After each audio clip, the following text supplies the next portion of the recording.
problem. It's high, throwing water over against this house. This needs to be milled down right here. This concrete ditch, earth ditch needs to be brought up here to get that water off of that house. We need to mill this about an inch or two and then come back and overlay it and just overlay this block here. And those were just the rough estimates that I came up with to do that work. I see, okay, and you have an overall cost of Add both of those together, 64 and 20. About 83,000. It's a lot cheaper than I thought it was going to be.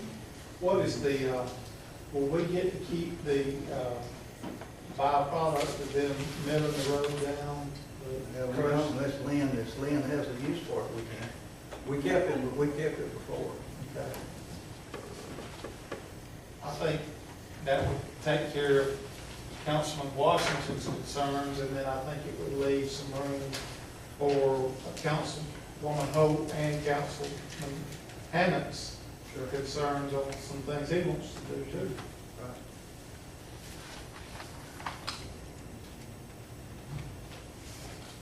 And how much? It's 82. 249, 83. And I used the prices that we had on your street account. And I just used those and brought them over to this project.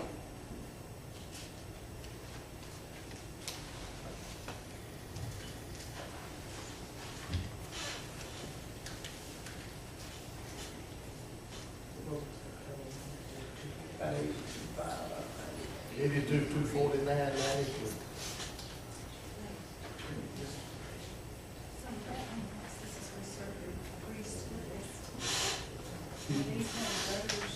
Oh, these already out. There are, I mean, it's not going to affect, it's just the resurfacing.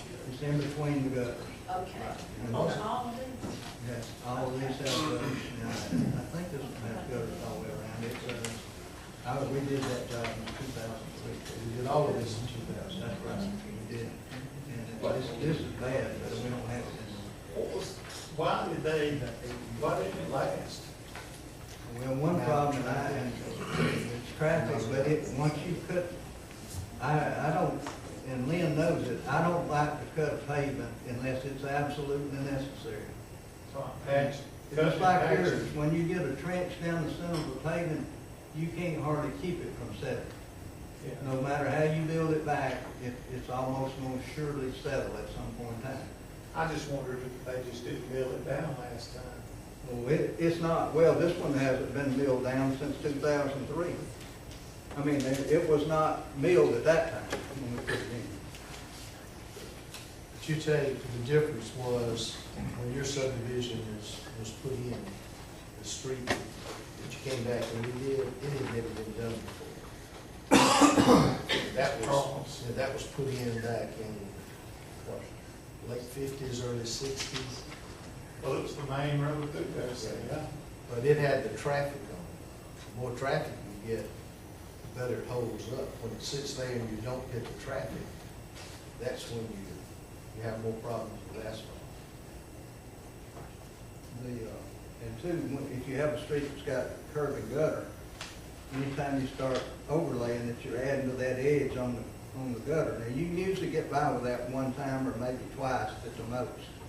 But once you overlay it twice, you know, you're getting into problems where people run off of it and lose control of their car and things like that. We don't want to get into that. Well, that's what you get at on Marshall Street, where Councilman Washington lives. When you came down through there and did that, it made it so tough getting out of some of those drives because the asphalt was up so high. We had a slope on that drive.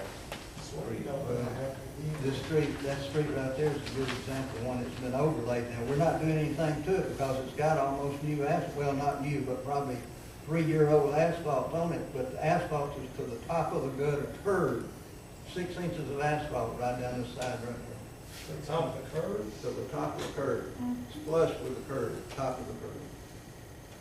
On this side now, it's not on that side, but it is on this side. It's a flood way back. Why? That happened because down through the years, they just continue to shine Shannon to Shannon, Wyndham Street, it's really needed. Okay.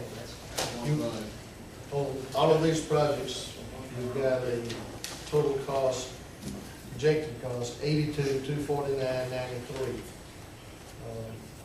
what are your wishes? Ask that we move forward with this and get started working with it. Have to be. You have to do That's that. what I mean, move forward, get it out. It won't sound like I might be being a stick in the mud here, but it's gonna get ahead of us. What I'd asked on new business. On a scale of 1 to 10, right, 10 being the worst, and 1 being something that we just finished, like Hill Street, what is the grading of this road? I mean, You talking about like an overall average or the worst area? I mean, the areas that have to be milled, I would give like a 3 or 4. But now the area that's got to be overlaid could be an 8.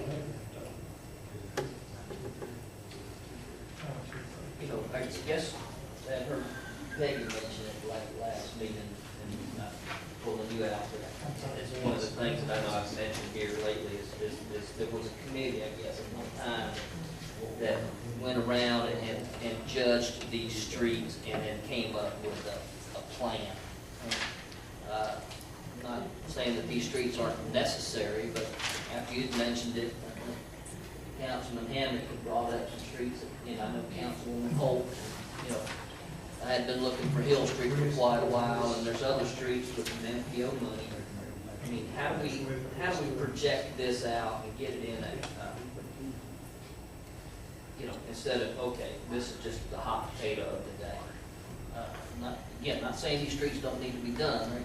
I'm just trying to say, how do we project this out and say, you know, yeah, prioritize them. You know, how do we, And sort this- this out as, I mean, there's budgeted money each year, I'm sure we paid it.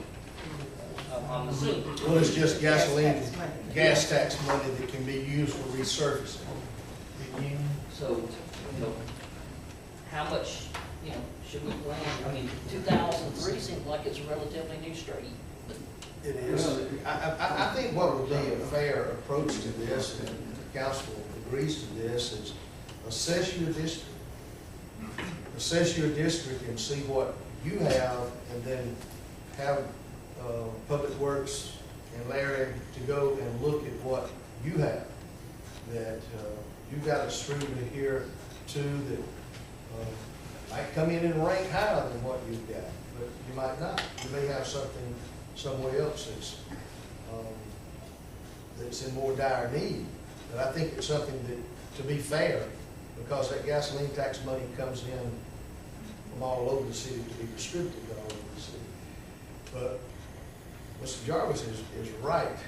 What's breaking our back on this, if you go look at Dozier Street, from one end to the other, it's the cuts that have been made in those streets. And it kills us. Brookside Drive, right now, has got some dippity-doos down through there, big time. Where's that at? Brookside Now, Drive. where on both sides? After you go around the curve? No, it's before you go around. Going up there? Yeah. Okay. But I think to look at all of it, Mr. Washington's projects are the most dire need that we have, certainly that's what you address. If you've got something that needs to be addressed, I think we need to look at it. I've written most of them, and we do have some that do need some attention. So, to assess that, it's just another 2 weeks. If we assess that, come back and see what we have. I really don't know, Councilman Hammond, trying to think of your district, where there something that is a great concern right now. Maybe they, I just haven't found it. The major issue that we have is on James